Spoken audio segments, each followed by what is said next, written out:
alive. It's alive. It's alive. It's alive.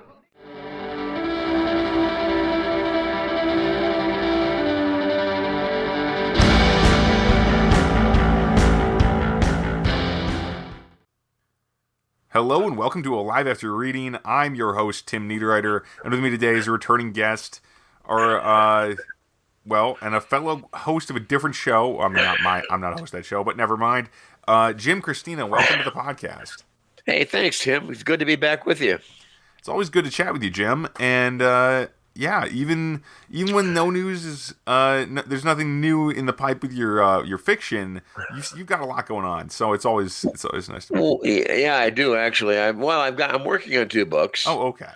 Yeah, but as we talked to my radio show, the Writer's Block is on Thursday nights at 6, as you well know. You've been on it. Yep. Good show. And we were talking about writing in general last night with our guest Ken LaSalle. I don't know if you know Ken or know of him. I don't think so, yeah. Wonderful writer. But we were talking about getting lazy or getting too bogged down with other things to be able to write. And that's kind of where I've been the last 6 months. I mean, I haven't been able to really work on much. I've got 2 books in the pipe right now. I got one that's about 13 chapters in, and one that's about 9 chapters in. And I just can't find the time. I got to read a book a week for my show. We also Richard Palinelli and I have a small publishing company, Tuscany Bay Books. So we're busy. We've been getting submissions like crazy. So we're busy proofreading and editing, and it keeps our time really well. I don't even know well adjusted, but it keeps us off the streets. Other people's books you're dealing with right now. Yeah, we are. Yeah. And I guess they kind of become yours when you publish them. Well, in a way, they kind of become your baby. Yeah. I mean, even more so than the writer, actually, because once they turn their kid over to you, it's up to you to make it a good citizen or a bad citizen. You're like a teacher for books. Pretty much. I mean, most writers, they know about editing. They don't always follow the rules and examples, but most writers don't know anything about formatting at all. Mm-hmm. Yeah. And there are certain tricks that you use when you're formatting, and we tried to teach the writers, but we just gave up, and we just said, what, we'll just take care of it. Just don't even try. Just give me the script. Makes sense to me. I mean, give me the manuscript. It can be kind of tricky, to get the formatting right, especially. It can be. I mean, I have writers that, in fact, she just called me the other day, Mary Elizabeth Jackson, and she goes, "Well, there's a couple empty pages." I said, "That's because they're even pages. We always start chapters on the odd page. I never start the chapter on the inside even page. Always start our chapters on the outside, on the left-hand or right-hand side, the odd page. And that's because that's where your eyes automatically go." Yep. So, I mean, if you have a bare page there, nobody really cares. Or if you have artwork to throw in there, great place to put it. Mm-hmm. So, yeah. Which is what I did with Jonah Blue. Oh, sorry. Yeah. I did with Jonah Blue. I threw all kinds of pictures in on the blank pages. So, I stole a bunch of Mountain Man pictures and threw them in there. No, I didn't Don't steal tell them, anybody. No, the public domain. It's a wonderful. It is, and public domain pictures. I mean, they're all over. You can find anything you want. So absolutely. So what have you been? What sort of stuff? I mean, this is a little bit unusual for the show, but you've been reading a lot as usual. I read read a book a week. Yeah, and not to mention the ones you're editing. Yeah, well, those too. But I mean, for the show, I read a book exactly. So, what sort of stuff has been? I mean, you obviously also have a great variety of things that you read. We do. Around. You even read one of mine. You read fantasy and stuff like that sometimes. So we do. I mean, last night we had a very. I mean, the dystopian novel to end all dystopian novels. And we get a lot of dystopia, but we also get a lot of sci-fi. Okay. And we had a real long run of romance novels there for a while. And I just can't quite wrap my head around those, and it's like they don't grasp my heart. They just, they make me want to puke. But being said, you get through them. You still read them, and you read them for the content and the quality of the writing, not for the story. Yeah, they just aren't for you. That's not exactly. And I mean. I don't always like Western novels either, and that's what I write. Oh yeah. No, I mean I hear that. I can be very picky about some of the books I read. Absolutely. Especially in my own genres. Yeah. Oh yeah, especially your own genre, because you look at it and you go, "Wait a minute, I would never." I won't say I would never, but I probably wouldn't do this. That's not a decision I would have made. Yeah, by far. Exactly. So I mean, I've been. We had a picture book done by a philosopher week before last, or last week, last Thursday, the week before last night. Well, it's one of these weeks recently. Yeah, I know, for me too. And he took pictures all over the world and he put like philosophical remarks on them. Mm. And the bookie booked him, and she's free to book who she wants on my show. All she has to do is hand me a writer's name in a book and, let me go down with him. But I kind of questioned this one. I said, why do we have this guy on the show again? But it turned out to be a real interesting show. I didn't agree with a lot of what he said because I'm not much into philosophy. Well, his style of philosophy. Because the guy was a philosopher second, but first he was like a music mogul and a very rich businessman and lives up in the mountains in California. So you're kind of an interesting character there, but yeah, kind of travel the world, too. Like there's a strange, but yeah, a little odd. Yeah. And as his pictures progressed, his philosophical remarks got headier and headier and headier as they went. So sort of climactic, super, pretty much. Which is it is interesting though, because a lot of nonfiction books that I've read lately, they kind of tend to peter out, unlike fiction, of course, which makes sense because I think a good nonfiction is kind of the opposite of a fiction book, right? We're in which makes sense. One's fiction, one's not. But when you're reading a book about like it's supposed to teach you something, it kind of helps to learn the basics up front and get most of the good stuff up front. Right. But they never give you the good stuff in the back. Yeah, exactly. If they put it in the back, people wouldn't necessarily stick around. Well, that's right. You don't finish the book. Yeah, exactly. It's like, okay, well, nonfiction books, the big difference that I find, and we haven't published any yet, but I'm sure we're going to get a couple. Mm-hmm. Are the big difference is that fiction has a story, and the story you can make the story as long or short as you want. Yeah. Nonfiction, the story ends where it ends. You can't add on anything to the story. I mean, that's it. You're done. You might be able to do like a wrap up thing at the end. If maybe. You're telling the story of somebody, like for example, like you tell the story of somebody's life or something, and then they're dead. Right. Like a biography, and they die, and then you might be able to add a little bit on the end, but like like epilogue. Yeah, he died and was buried. Yeah, exactly. He died and was buried 2 weeks ago, and boo, move on. So anyway. Yeah. So so it was interesting.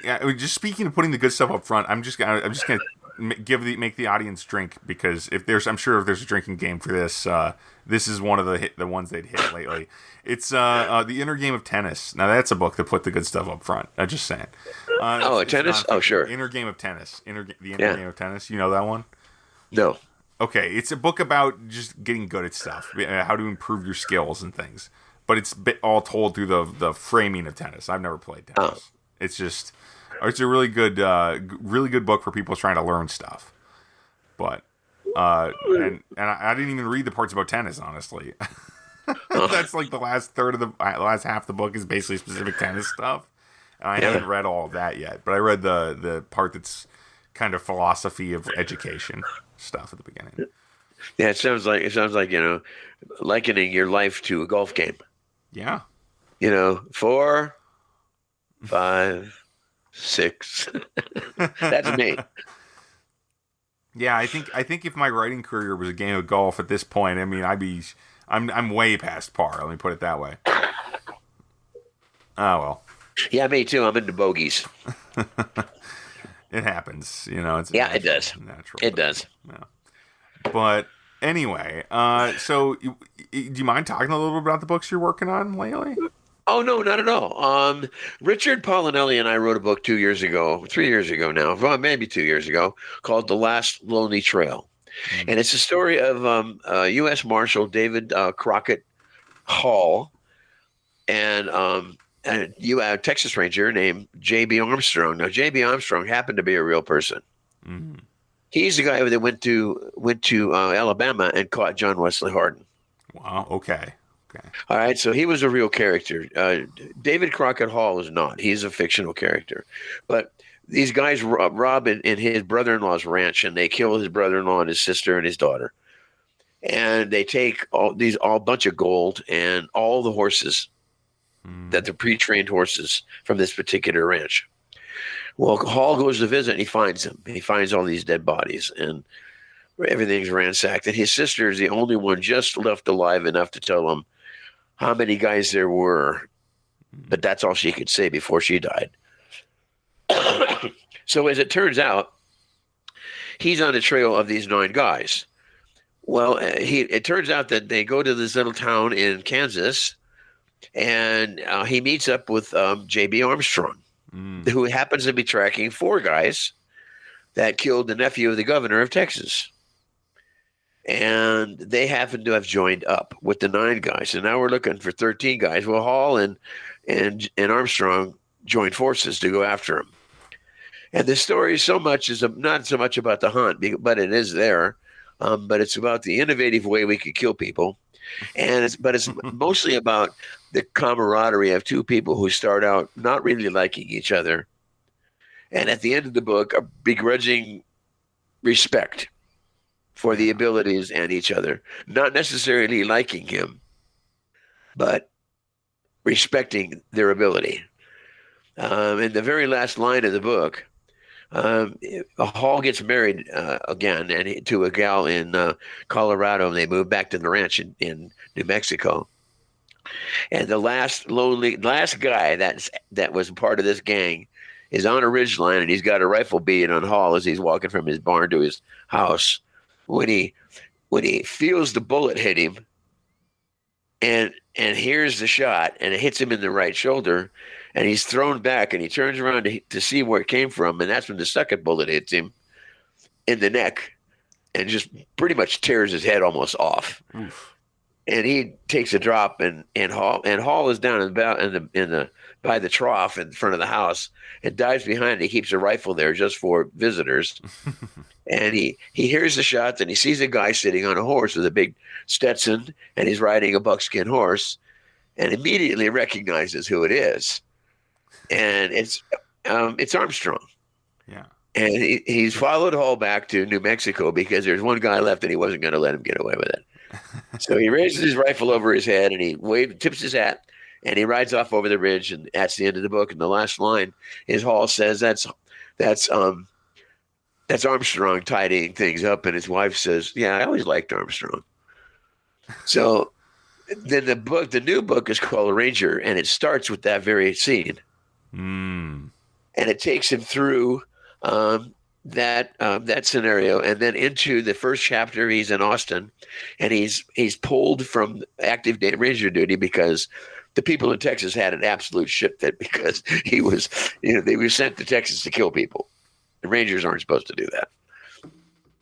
So they finally released him to go back to work, and that's where we are in the book now. He's back on the trail of this really bad man, an ex-Mormon killer.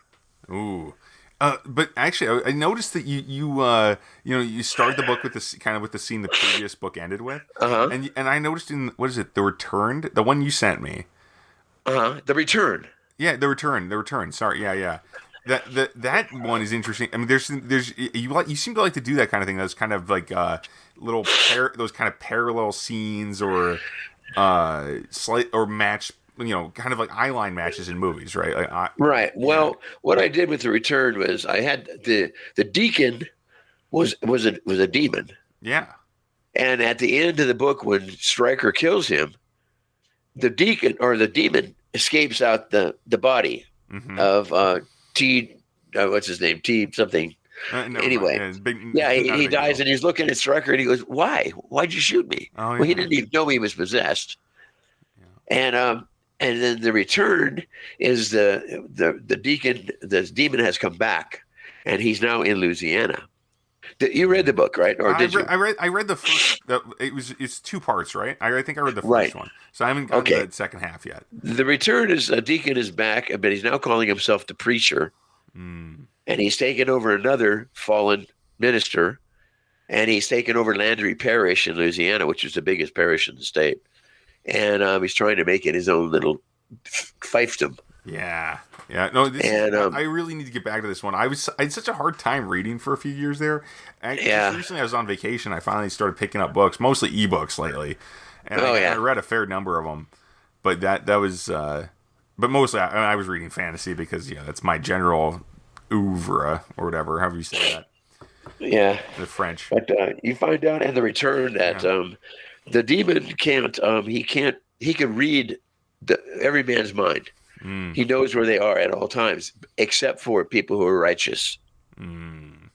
And the people after him now are righteous. And he doesn't know where they are. So he transforms into this huge raven, but it has just bright yellow eyes. And he flies at night looking for where they're camped and where they are. So it's really an interesting story. And he can shapeshift.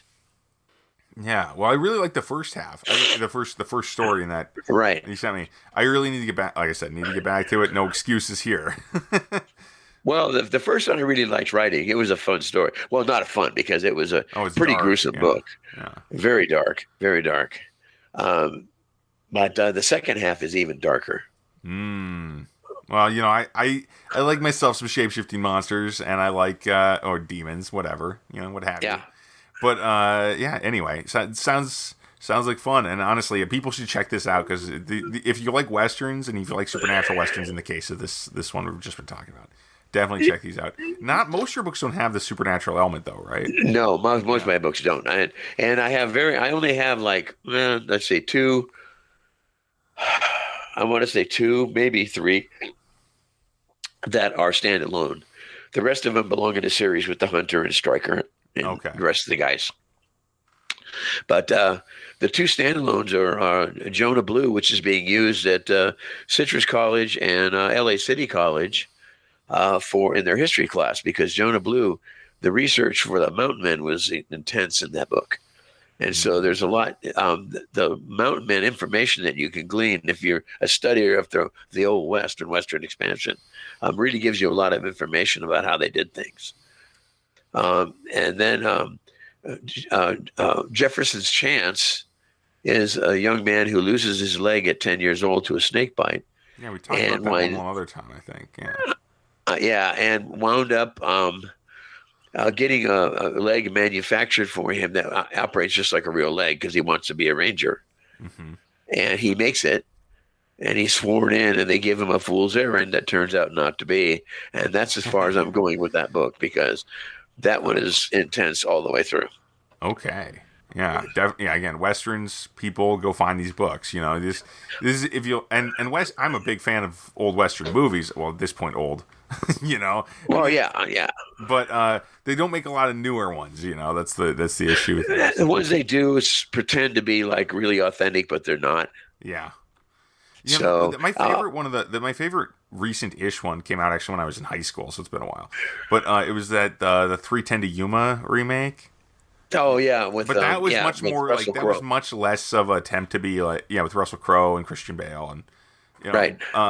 But that movie really still strikes me because it's more of a morality play almost than it is like a straight up Western, and there's no, and so any elements that are authentic in it are kind of taken over by this almost supernatural mystique of it. Right, I like right, a lot, right. The I was going to say the I have a friend, very good friend of mine, D.B. Jackson, Dale Jackson. He writes westerns, both Old West and 50s westerns. Okay, and we had lunch about 3 weeks ago, and he says, one thing about your books, he said, I really, really like is that they're really good stories that just happen to be westerns. Right. Yeah. Okay, I'll take that. That's the best compliment I could have got. Yeah, that's not bad at all. It's one of those things that I honestly I probably don't have enough readers yet. I'm still, like I said, my career is not doing super hot still. But when I notice the feedback I get is almost always centered around how weird the books are, at least at first. Because my books are kind of strange, even for fantasy and sci-fi. I'm going to go along with that because we did that one book for your show. So that was one of the more normal ones, if you can tell. Okay, but it still was a little odd. For me, it's a lot. Yeah. But for it's more like typical of the genre in some ways. But most of my books are stranger than that one, if you can believe it. And so people will get, and honestly, I kind of want to go back and do something a little easier. It's still in the genre, mind you, but something simpler, because my settings they distract from the actual story sometimes. Yeah. Well, when I write just to give the best story I can give, and if I can do that, then I've won. Yep. Whether anybody reads the book or not, if I do that, then I've won. And Richard and I totally agree on that point. We write the best story that we possibly can write. And if somebody happens to pick it up and read it and likes it, it's a plus. Yeah, exactly. Yeah. Win. It's a win-win. Yeah. And when we did Last Lonely Trail, one of the reviews was, because it's clearly got two authors marked on the page. But one of the comments was, this author is so good, I'd like to read something else by him. Which tells me that the changes between writers was so seamless that you couldn't tell who was writing what section. Yeah, well done. Yeah. Yeah, and I was very proud of that book, incidentally. But I do have one book out. I don't know if I did. I had it was available when you were on the show, but it's called That's All You Get. Yeah, you sent me a copy of that one. That was. Oh, did I? I read did you that. read? Yeah, did you? A good chunk of it, anyway. Yeah, it's actually been a bit. So yeah, could you refresh us, me and the listeners on that? Well, it's music, lyrics, and poems that I wrote from 1967 to 1984. Right. I really should. I'll get back to you on that one because, but that's off the air. You go on. Yeah, you just keep going. Yeah, but it's and each poem is opened, or each set of lyrics is opened by the thought process of what I was going through at that point in my life, and I'm very proud of that book as well. No, it's really interesting, and I noticed that. And actually, I've noticed a similar phenomenon with my novels. Right? I think maybe I even talked to you about this when I was on your show, or no, it was no, I didn't. I don't think I mentioned this when I was on your show like a couple of years ago, because it was because of that I learned. Oh yeah, I'm really doing the same thing with every book, which is to say, every time I write a book, it's like the period of my life. I'm explaining the lessons that I'm learning right then, which is really weird. It's a weird thing to go back and I'm like, wow, I'm writing a book and it's a story, but I can tell why I did it that way based on the period of my life I was writing it in. Well, yeah, I mean, I had some dark stuff in there. I had some. Well, I think most of it was like my head kind of really screwed up. That's pretty much Vietnam years and everything else. So, but you have a point there, and the point is that you reflect your writing. Your knowledge and your ability improves with every book you write. Yeah. And you can see it. If you read your first novel to your last novel, you can see the transition from being a mediocre to good writer to being a very good writer. Right. In my case, I could start out, if I started out with my very first novel, I'd be writing I'd be like a 13-year-old author. And then and that would be a pretty bad author. Maybe not bad, but mediocre at best. You know what I mean? But the funny thing about that is, even that one, I'm like, well, I could tell what I was going through at the time. It's very weird. Yeah. When I think about it, like the themes in that book, they're similar to some of the stuff I would explore later. But it's not this. But mostly it's just about how unhappy I was. Yeah. So we had a conversation. Teenager.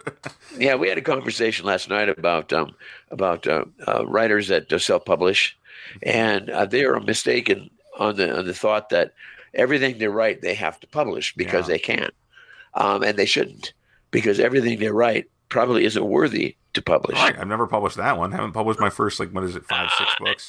I had one wrote when I was like 15, and it's still in a drawer, and it shall remain there. Absolutely. Nameless. Yeah. So anyway, that's life. I'm in the 7th year of my radio show now. Congratulations. And thank that's a you. long And run. our audience has grown huge. Our audience is like over 600,000 people. Holy crap, that's enormous. I know. Yeah. That's giant, huh? And I'm surprised always when I get the stats every quarter about how much it grows exponentially. Because we aim at new writers, and so a lot of new writers coming on the scene find our show. Yeah. That makes sense. And there's so many people, so many writers out there now. I mean, too many actually. Yeah. What do you mean by that? Well, I think there's a lot of writers that they're one book wonders. They're like a one trick pony. And Amazon foments the idea that anybody can be a writer, and they'll publish anything as long as it doesn't have pornography and naked pictures. It does, as long as it's not. As long as it's not visual, right? But they can have a lot of erotic fiction on there, right? Even though they're getting real stinky about how they're doing stuff on Amazon now, we're having an issue with one of our writers, Caroline Giamanco, her newest book, which is her first attempt at fiction, which is extremely good, I might add. It's called Into the Night. They have an issue with an ISBN number. Why? It's stupid, but they do, and they've held the book up now for almost a week tomorrow. Oof. Yeah, that's a long time in Amazon land. Come on. Well, it is. It is. Yeah, usually, I trying to get a book out. Come on. And like small boutique publishers, like we are, and like a lot of them are in the States, we use Amazon as a platform because it's cheap. Yeah, we can get books done cheaply, and they do a very good job. So, but we're looking for a printer and stuff. In fact, Richard and I are talking about buying a little printing company so we can do our own. Nice. Yeah. So we can do hardbacks and paperbacks, and so anyway. Well, it's been great. It's been great having you on. We're about out of time. It always goes quick with you around, Jim. Well, thanks, Tim. And I really enjoy being on your show, and I'd like to come back someday if you'll allow me. Oh, definitely, anytime. I mean, seriously. I'll let Mickey know when I've got the new stuff on the market. Definitely. It's always great to talk to you. It's definitely easier to have a conversation on this podcast though when when there's new books afoot, especially when you can talk more about them. And you right. Almost too many books in your case right now because of all the ones you're editing and publishing and reading for your show. Right. Plus the 16 that I've written, plus the ones I have to read weekly. There's a lot there, yeah. Yeah, and again, the Writer's Block, LA Talk Radio, Thursday night, 6 p.m. Pacific. Be there, be square. It actually goes out worldwide live.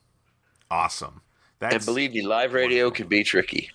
Oh, I've never really done. As you know, you were on. I was on it. I mean, but the most experience I've had with actually running a live radio show was back in college. But and that was the internet radio too, so it wasn't quite the same thing. But anyway, thanks so much, Jim. My pleasure, Tim. Thank you for having me. Oh, you're very welcome. It's been awesome. Thanks for listening, everybody. You can find more. You can find more of this podcast at mentalcellarpublications.com. You can find my books on Amazon.com for the most part, or you can find the print books everywhere else you can find print-on-demand books. And, I renamed it the Temple Theater series. The newest series is not Temple Theater anymore. I know it's a weird thing to say, but this is the official rebrand. It's now Twisted Gods because Temple Theater, no one knows what that means. This is a much more descriptive title for this series. It's fantasy, it's steampunk, it's crazy. And you should go check out the first book, The Forgotten Mask. It's out on Amazon right now. And the next book should be soon. Any day now, really. So thanks for listening, folks. And have a good week. Bye-bye. Bye-bye.